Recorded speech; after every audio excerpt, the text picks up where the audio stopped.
Folks, thanks very much for the opportunity to contribute to the AAP Speaker Series.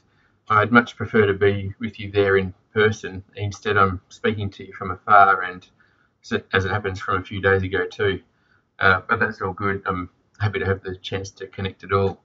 And it's not that I'm alone out here, all this way out here in Australia. I've got this little fella with me here too. This is a 3D printed, if you can believe it, little plant pot thing with a succulent for hair. So there you go. All right, so I'm talking today about climate change and insurance, and I'm most interested in the way climate change impacts on insurance, and then in turn how we might use insurance to do something constructive about climate change. And by that I mean mitigate climate change, so reduce greenhouse gas emissions. I've prepared a little handout for you. I'm hoping you've got that to hand. It's just a back and front. And in the second frame there, you'll see that I'm sharing 3 quotes about insurance. Now, each one of them tells a different story about insurance. The first one is from 74, and it's about insurance in a general sense, and it talks about what insurance can do and what insurance can't do. So that's interesting, I think, as we think about applying it to climate change. The second one is interesting. I mean, it's an interesting question. It's asking what is it that insurers might be able to do about climate change. But it's interesting because it's really grounded in an understanding of the historical role that insurers have played in terms of risk mitigation in all sorts of areas. So it lists a couple there. Auto safety protocols and building standards and so on and so forth. And then the third one is a sobering comment. This is from a fellow who's a long-standing and significant figure in the global insurance industry. And he's really communicating here his view that insurers just don't have it together on climate change. So that's a very sobering quote, that one. 3 different stories there. Now, the relationship between climate change and insurance has been a research interest for me since 2007, in fact. Needless to say, I'm not the first person, I'm not the only person to get into, to be wondering about this area, and I'm certainly not the first person either. Back in 1973, in fact, Munich Re, one of the large reinsurers, put out a report wondering about climate change and insurance, wondering what climate change might mean for insurers. If we fast forward 20 years from then to 1992, we arrive at the Rio Earth Summit. And at this summit, Jeremy Leggett, who was working for Greenpeace at the time, but had previously been an oil company guy, went to that summit seeking to encourage or persuade insurers to get serious about climate change mitigation. His argument was that climate change presented a material, existential, even threat to insurers, and it was something that they needed to get serious about. His additional hope there was to wedge, if you like, insurers from others amongst the corporate lobby, big oil, and so on. In that way, perhaps dismantle, if you like, a unified corporate approach to that major meeting. If we fast forward again from 1992 to 2007, that's when I'm starting to think, well, what happened in that period since 1992? Now, this is a complex question, the relationship between climate change and insurance, and it's not a question that we can answer satisfactorily within the confines of one discipline or another. So in addressing these central research questions and then associated questions and subsequent questions as well, I've adopted a transdisciplinary research approach. In so doing, I've drawn mostly on complexity theory to make sense of insurance and planet Earth and the relationship between them. Now, systems approaches can seem a bit loose sometimes, but they're really useful. Pretty much anything can be defined as a system for the purposes of analysis. So, for example, I'm interested in insurance, so I spent a bit of time thinking about what I think might constitute an insurance system, and then I kind of put a conceptual ring around that and everything that I think is part of the system is inside of the ring, everything that's not part of it is outside of it, and then I'm able to focus on what's inside of the ring there. Now, complexity theory is helpful for thinking and making sense of dynamism and change in systems. It's an approach that's used across the physical sciences and the social sciences and the humanities too, so right across the board really. Complex adaptive systems, which is what we're looking at when we take a complex systems approach, are systems with 4 characteristics. Firstly, they're complex, and that means that they comprise independent elements, that those elements are changeable, that they're in relationship with each other. Secondly, they have capacity for emergence, so things can come out of complex systems that weren't there already. And thirdly, they're adaptive, so they adapt to perturbations or disturbances, whether those disturbances originate inside of the system or outside of the system. They have some capacity for adapting to them. And lastly, they're dynamic, so it's really a way to be able to focus clearly on dynamism in systems. So not all systems are complex. Some systems are simple. If we think of a bicycle, we could think of that as a simple system. There's not too many parts to a bicycle, and fewer of them, again, are moving. And at the end of the day, it's either a bicycle or it's broken. If we think about a space shuttle or something else like that that's very sophisticated and very complicated, it's a similar story in some respects. One difference, of course, is there's millions of parts rather than just a few. But at the end of the day, it's either a space shuttle or it's not working. A complex system, in contrast, has the capacity for emergence and so on. So it could be as straightforward as, say, 3 kids in a sandpit and some toys, and one day when they're playing, the sandpit's a racetrack, and the next day it's a farm, and the third day it's something else again. And so what we've got there is some kids, and they're interacting and changing as they do, and the toys are there as well, and they make up rules, they make up new games and so on. And pardon me, there's an unpredictability, if you like, in there that isn't present in either a simple or a complicated system. So that's what I'm talking about when I'm talking about complex systems. If we've got a complex system with people and nature in it, then we might call it a social ecological system. It's easy to think of planet Earth in this way. I've sort of extended from there to think of the economy in that way, and then also the insurance system. But the key thing is that there's complexity there. Another way that complexity is really helpful is for thinking about cross-scale impacts. So by that I mean impacts that originate perhaps in one system at one scale and then cross a scale and impact another system at another scale. And it could happen one way or it could happen the other. So in the handout that I've provided, I've shared a picture. I've given it a title. It's a figure, and I've given it a title: Complex Adaptive Systems, Backyard, Neighbourhood, Hemisphere. And what I've done there is draw out 3 systems, if you like. In the top panel of that figure is a backyard. This is an illustration from a kid's book that my partner and I used to read to our fellows when they were younger. It's a fabulous book, and I think it's interesting and helpful today because the illustrator's taken a similar approach in a way. They've in that first panel, in that top panel, it's almost as though they've framed the backyard as a system, and they've coloured that very brightly. There's lots of colour there, and then if you look carefully around it, it's almost wholly, it's pretty much just blank space around that. So they've done that to bring focus to the inside of that system there. On the middle panel, it's almost as though we've taken a step up and out to another scale, and we're looking at a neighbourhood here. And so this is the system at a larger scale. It's a neighbourhood.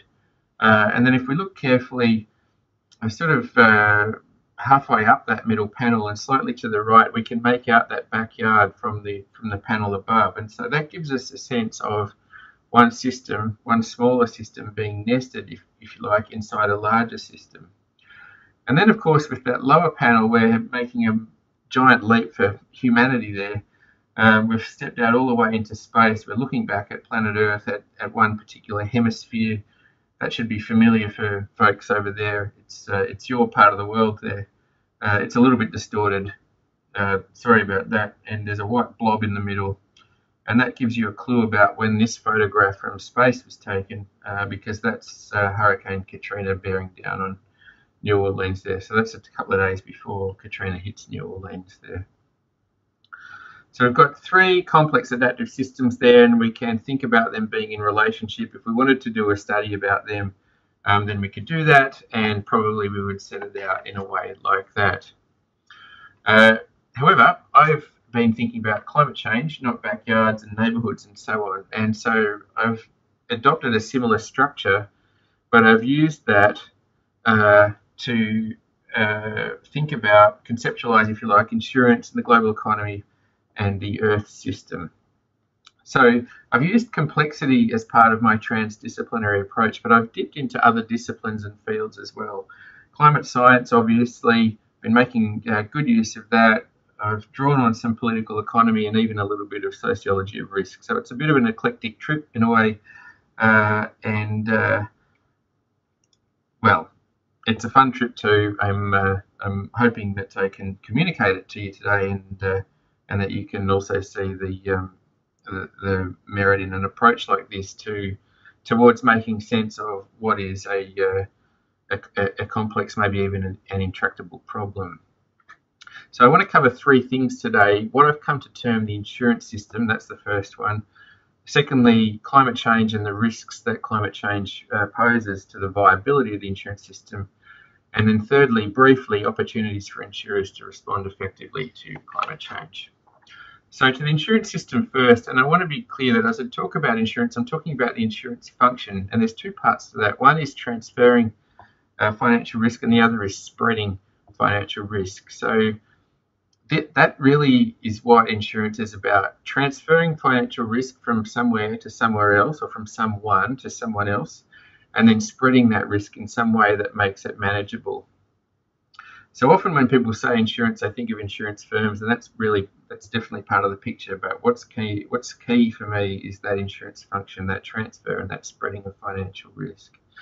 And that insurance function is something that predates insurance firms. In fact, all the way back to the Code of Hammurabi from ancient Persia. This is a set of laws that was literally written in stone, and that set of laws included provisions for insurance that were there in place for the benefit of traders that would be passing through Persian territory. If we roll forward from there to more recent times, and by that I mean the 1700s or so, insurance houses such as Lloyd's of London have been established for formally transferring and spreading financial risk. And in fact, insurance firms are some of the longest established forms of human organisation on the planet. So I think probably the Catholic Church wins the prize for longest established form of human organisation, but insurance firms, I think, are coming second. They're certainly older than than many other businesses, and certainly older than many states. So there's some significant longevity there. And right through that period, from antiquity to today, insurance has a long-established role in facilitating economic activity. So whether it's traders crossing Persia, or people exporting widgets today, or e-commerce, or whatever it might be, insurance is right in there in the thick of it, facilitating trade and economic growth. And so insurance is a key element of contemporary industrialised societies. And so to that extent, it's probably worth thinking about, or keeping in mind, the role that insurance has played, an indirect role, but a key role in the creation of climate change, certainly in the period since the Industrial Revolution. I don't want to overstate that. I'm not trying to pin all of climate change onto insurers, but it's worth thinking about the ambiguity there, I suppose, as we're thinking about what insurers might do now in terms of addressing climate change. And I think that makes sense because through time, insurers have taken a proactive lead in risk management in all sorts of ways. So the first fire brigades, for example, were set up by insurance houses. Benjamin Franklin over your way was involved in establishing insurers and their fire brigades, and insurers have long played influential roles in setting safety standards, building codes and so on, as we mentioned in that second quote earlier. But back to insurance and economic activity, and in fact, the insurance industry is the biggest industry on the planet. It's bigger than weapons or big oil or coal or pharmaceuticals. It's worth probably, in 2010, the insurance industry was worth $5.3 trillion. So that was made up mostly of premiums, but also some investment income because insurers maintain large investments. They, that's something that they, well, it's prudent to do, but normally they're required to do it because it's a very regulated industry as well. I'm giving you a 2010 figure because as part of this transdisciplinary approach, I'm pulling together a disparate data to patch together a coherent story, and that's the most recent year that I could get enough pieces together that I felt like I had a complete story going. So in any event, we'll come to that. When I say insurance industry, I'm talking about insurers. I'm also talking about reinsurers. So again, that's Lloyd's or Munich Re or Swiss Re. They're the really big insurance houses that provide insurance for insurers. I'm talking about insurance brokers that are selling insurance. I'm talking about loss modelers that are crunching the numbers on probabilities and so on. And of course, insurers' investments. So I'm thinking about all the players involved in that transfer and that spreading of financial risk. So I'm taking an inclusive approach there. As well as the commercial insurance industry, however, insurance has become an important policy tool for governments, even in the US, where there's a professed commitment to small government and so on. Public insurance seems broadly acceptable, at least when it's being applied to support trade. So your Export-Import Bank, Exim Bank, and the Overseas Private Investment Corporation, or OPIC, they're public forms of US government-backed insurance, and they exist to support US firms to export overseas or to invest overseas, so managing the risks associated with those activities. And the World Bank also includes functions along those similar lines with development dimensions to them. Over here we have universal health care, we have unemployment benefits, and age pensions and other forms of public insurance.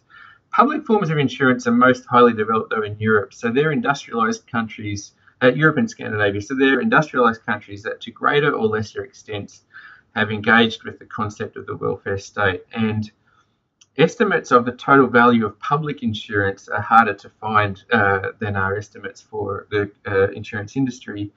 But as I said, I did manage to piece figures together for 2010. And so for that year, very, very, very conservatively, I'm estimating that public insurance expenditure globally was valued to be at least $3.8 trillion. Pardon me. So if we add together the figures for the insurance industry and public forms of insurance, then we get a very conservative estimate for total insurance expenditure in 2010 of more than $9 trillion. So that gives us a dollar value for the insurance system comprising public and private forms of insurance. So if you look to that second figure that I've provided, that's the one with the ovals and the arrows and so on. I've represented the insurance system in the oval at the top there, and I've made the call that that's worth at least $9 trillion US dollars. The oval in the middle represents the global economy. This is highly abstracted, of course, but that's the global economy there. That's worth $63 trillion in 2010. And so we can say that the insurance system is worth at least, just a shade under 15% of global GDP in that year. So it's a huge chunk, huge and significant chunk of the global economy. In fact, access to reliable insurance is essential for economic stability and for economic growth. And so because of that, states are generally loath to see insurers fail. So, for example, an early part of the Federal Reserve's response to the 2008 financial crisis was bailing out AIG, which was the world's largest insurer at the time. So insurers do occasionally, very occasionally, go bust, but less frequently than banks go bust. So in the figure here, I've got the insurance system and the global economy, and then just between them and to the right, I've got two cycling arrows like this. And what I'm representing there is the insurance function. So this is what the insurance system does. It takes risk from one part of the economy and it transfers it to another and it spreads it around. And in that process, by doing that, it makes that risk manageable in a way that it wasn't initially for whoever it was that that had the risk, that was wearing that, whatever that particular risk was, and then in aggregate as well. So this is helpful, I think, for by teasing out the different systems and the relationships between them and so on. I think it's helpful for really making explicit what it is that insurers do and what they don't do in relation to climate change, because mitigated climate change does pose existential risks to insurance. That's a fairly straightforward take-home lesson from the climate science literature. And of course, insurance isn't alone in that regard. Climate change is a problem for all of us.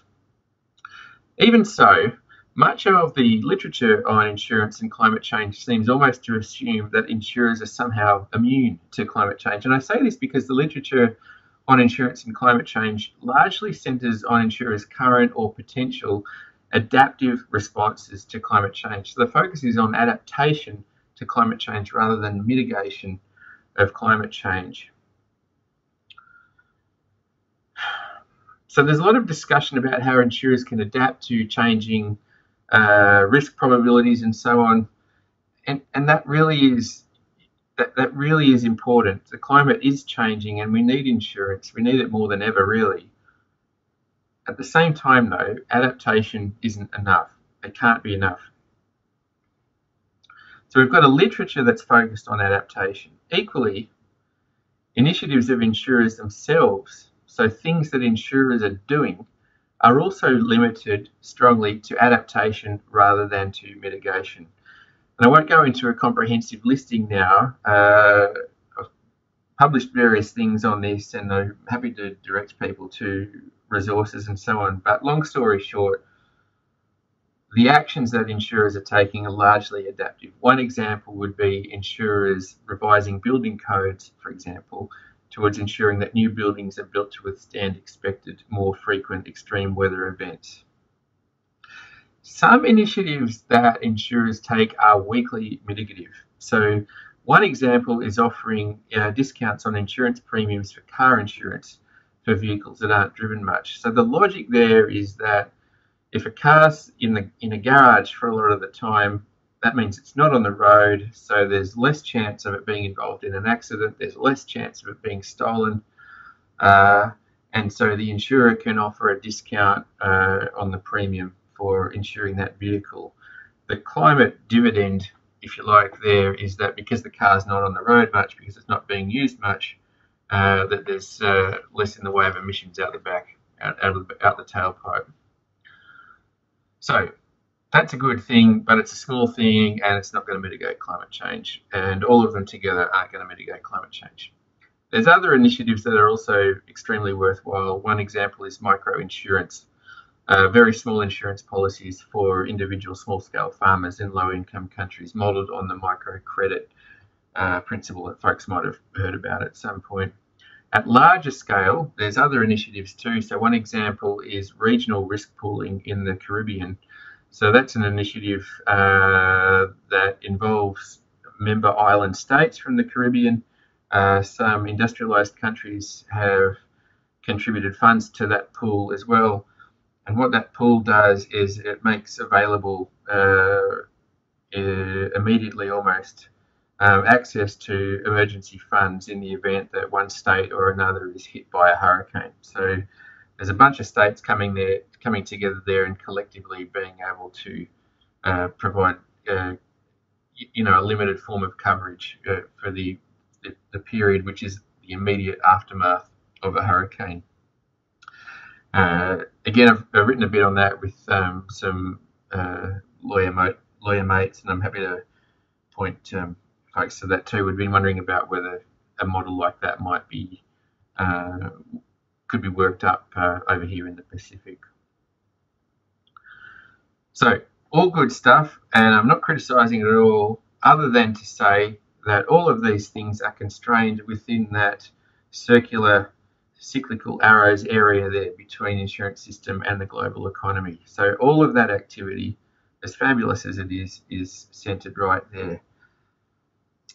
And here's a bit of a thought. In some respects, insurers adapting to climate change is pretty much business as usual. I would say that insurers do their best to adapt to changing circumstances. I would say we probably all do that, with greater or lesser success. Perhaps even we could say that all living things do that, again, with greater or lesser extent, seek to adapt to changes in conditions.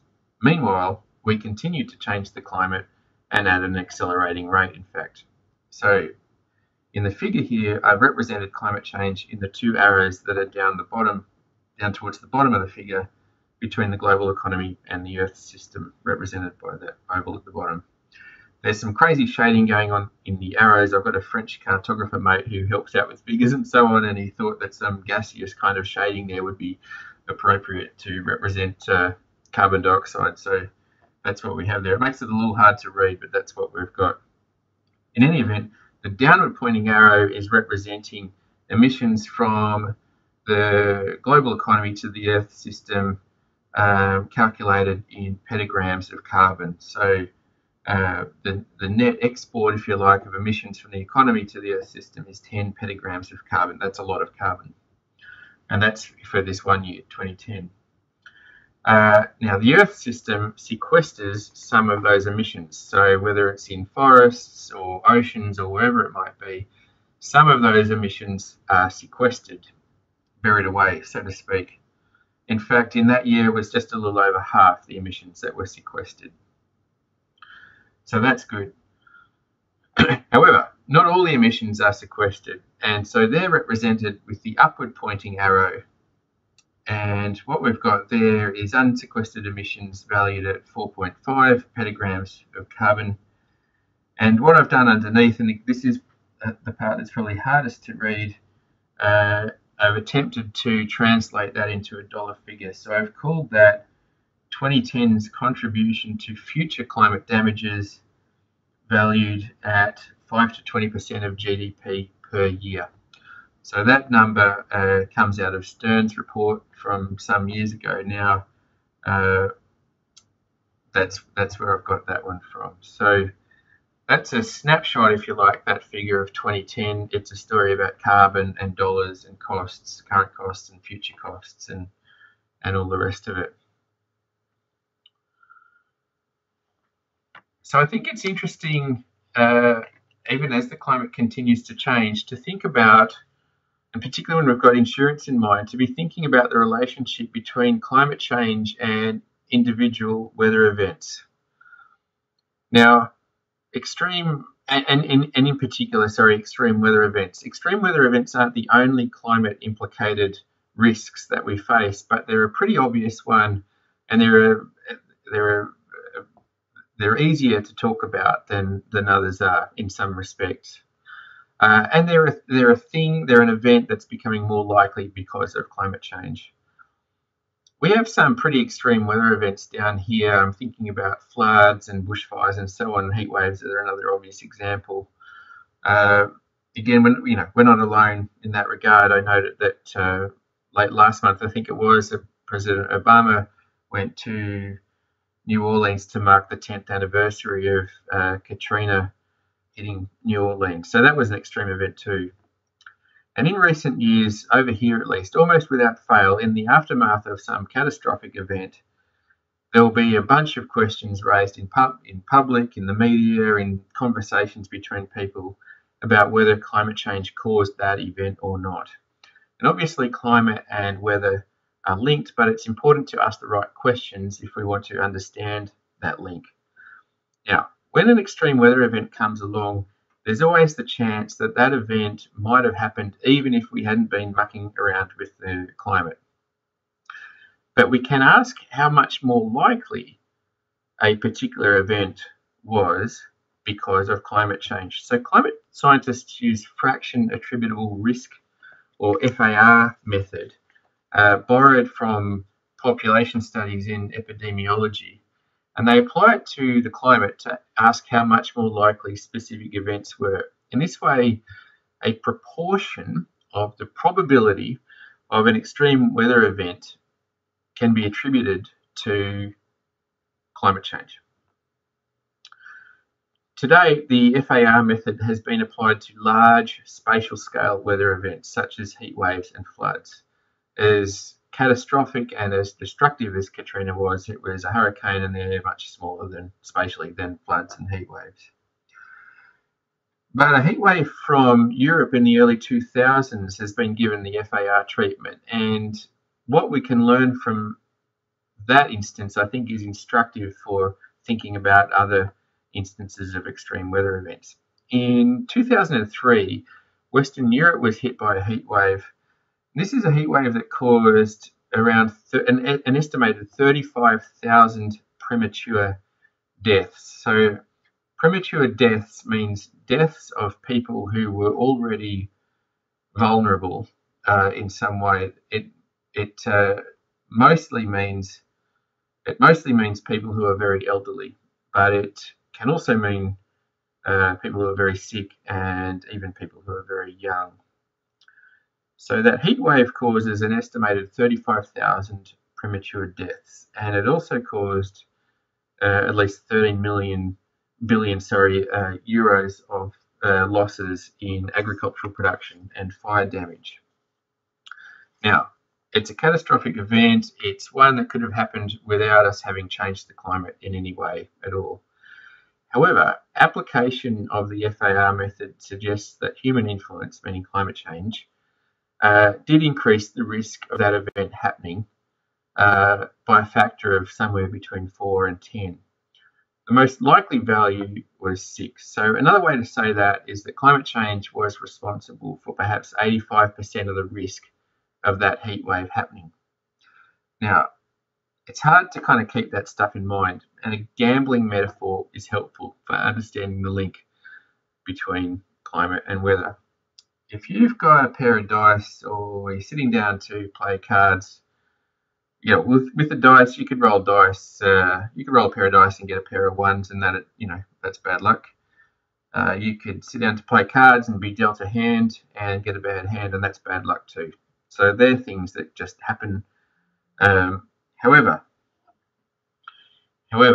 if the dice have been loaded, or if the deck of cards has been stacked, are you still comfortable saying that when you roll a double one, or when you dealt the bad hand, that it was just bad luck? Of course not. So it's obvious that there's an influence by loading the dice or stacking the deck. It's obvious that there's an influence on the hand that you're dealt, or the numbers that you roll. So in a sense, we can think of climate change as us stacking the deck against ourselves. Now, what does that mean for insurers? Well, insurers can continue to sell insurance even as risk probabilities change. They do it all the time. If damaging, loss-making events become more likely, insurers can respond to that simply by increasing premiums. So that hurts for folks who are buying insurance, because as risk goes up, premiums go up, insurance is more expensive. But in theory, at least, insurers can handle a situation like that where risks increase by simply increasing premiums. It's just more expensive insurance.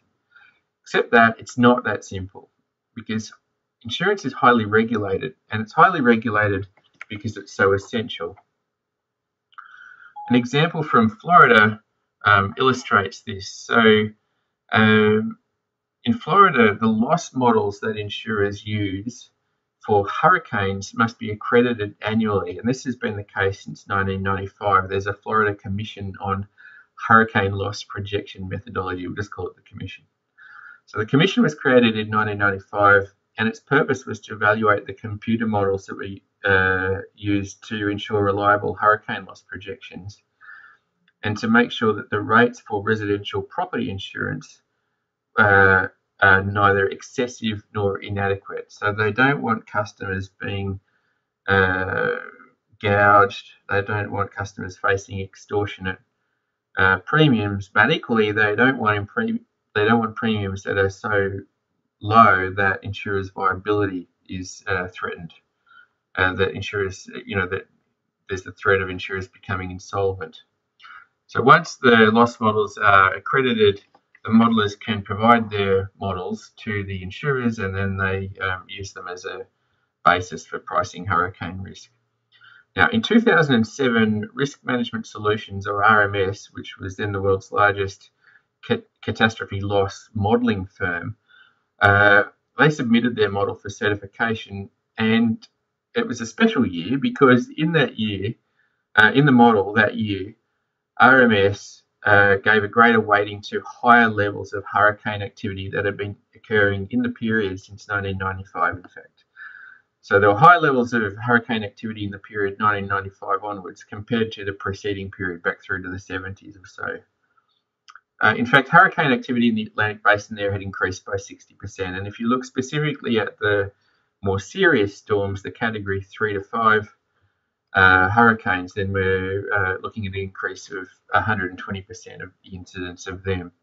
This was the period in which Katrina hit New Orleans. So RMS's modelers made that change, and they noticed that the historical baseline, which traditionally had been a flat line,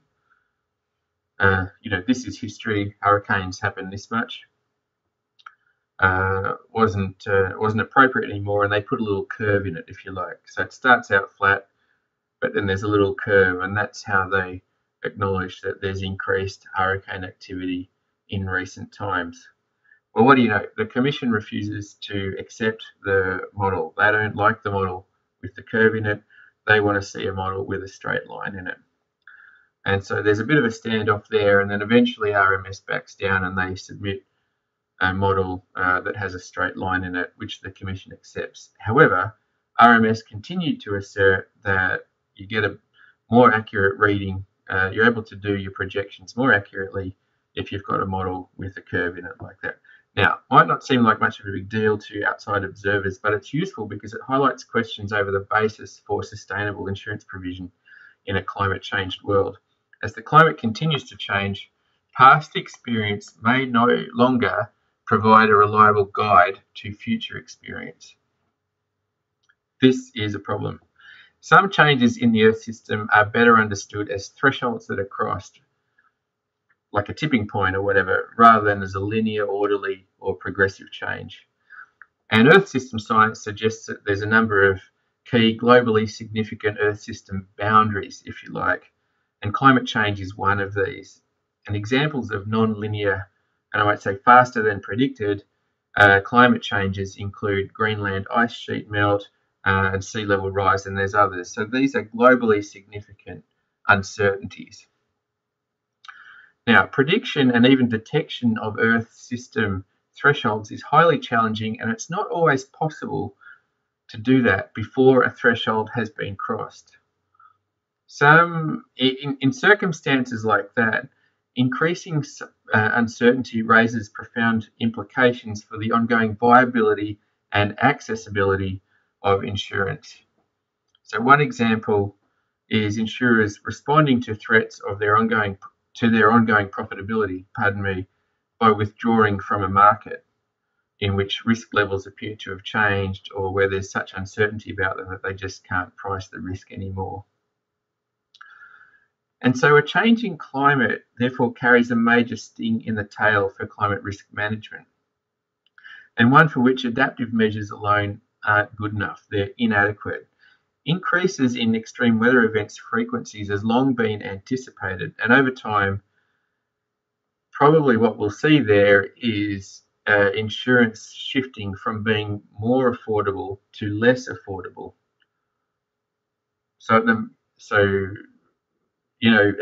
Earlier on, I guess insurance is affordable for more people. It's more accessible in a sense, but then over time it becomes more expensive, and fewer people are able to access that insurance.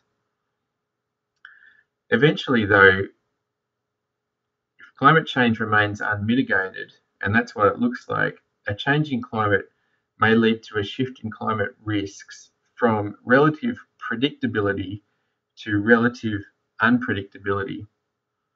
And that's really serious. We're not talking about cheaper or more expensive anymore. We're talking about a shift from cheaper to more expensive, and from more expensive to incalculable. Now, we've got to keep in mind that capacity to calculate risk, being able to crunch the numbers, is central to this issue. This is what insurers do. And insurance for weather risks works in part because past human experience of the climate it still is a reliable guide to future experience. And we see that in sort of built in, if you like, into terms such as a 1 in a 100-year flood. So that's a term that's describing a flood of such a magnitude that whilst we can't know for sure when it will happen, we can be fairly confident that it will happen on average every 100 years or so. That's how big that flood is. It's going to happen every 100 years or so. And we need to be able to anticipate the frequency of loss-causing events like that to calculate likely losses and to then set appropriate premiums. Now, we can do this as long as the Earth, including its climate, stays in a stable but dynamic state. So that's a stable state and one that's familiar to humans through the course of human history and before too. But through all of human history, that's what we're looking at there. Climate change means shifting the state of the Earth, and perhaps relatively suddenly, from its familiar stable state into an alternative and perhaps radically different state. Such a shift could render the state of the Earth system unstable and characterised by unpredictable change. So some folks argue that climate change, anthropogenic greenhouse gas emissions are driving the state of the Earth system outside of a well-defined domain that the Earth state has occupied for the past 420,000 years or so. There's some other evidence that suggests that in fact it's been in that well-defined domain for 1 million years through 10 ice age cycles. So perhaps what's happening here is that we're shifting, overall, we're shifting the Earth from, certainly in terms of climate, but maybe even other ecosystem functions and so on, we're shifting them from a state of relative predictability to a state of relative unpredictability. And that suggests to me a state that's characterised by surprise and possibly has severe human consequences. So that would be an alternative state that's unstable, lots of surprise going on, and all the rest of it. Another possibility, if we're shifting out of the familiar stable state that we're used to, I mean, we as a human species, is that the Earth system shifts to an alternative state that's also stable, but it's unfamiliar to us. So an example of that could be an ice-free planet. In that example, in that scenario, we have stability, so that's useful, but we don't have past experience that serves as a reliable guide for future experience. So we can't calculate weather risks in a way that would support provision of insurance.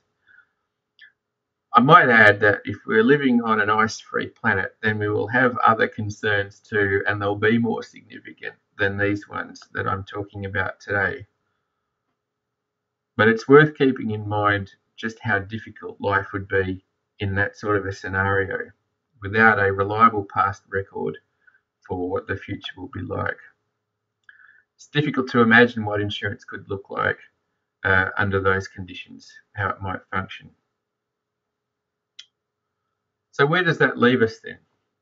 Well, we have an insurance system that first expressed awareness of climate change as a potential challenge back in '73, one that was invited to engage in mitigation in '92, but respectfully declined, and one that has since then demonstrated some concrete action on climate change, but that action, where it has occurred, has been wholly centred, almost wholly centred on adaptation, with a very little added in the way of weak mitigation.